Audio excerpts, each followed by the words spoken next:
Welcome back to the IBFP. Here's your host, Boxing New.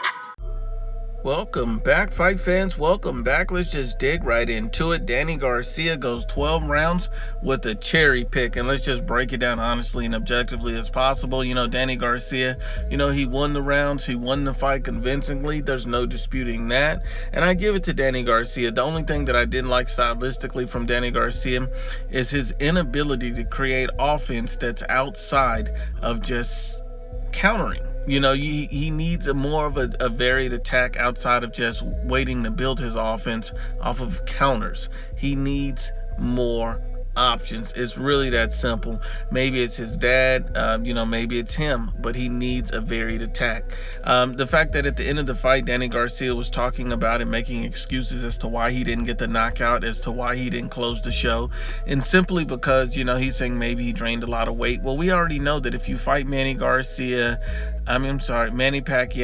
Errol Spence Jr., if you fight any big names at this point and then you turn around and lose, we already know that you're going to blame it on weight. You're going to say you were weight drained. That's what we already know. The excuses are getting ready to build. If you're going 12 rounds with the cherry pick, what's going to happen when you move up in competition against those guys? This is a guy, in Redkach.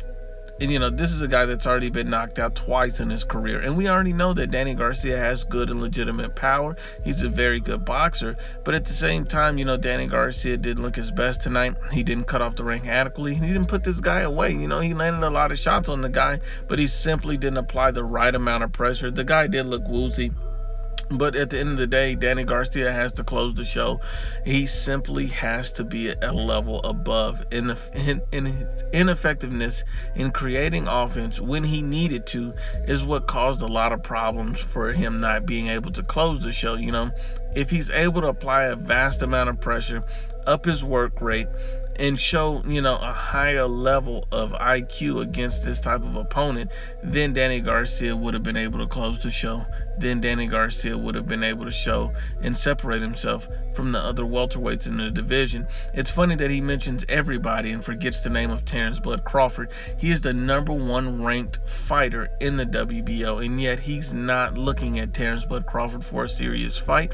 He's not looking in that direction. He's already turned down an offer from Terrence Bud Crawford in the past. I find it hilariously funny that this guy, mentions Manny Pacquiao, Errol Spence Jr., Mikey Garcia.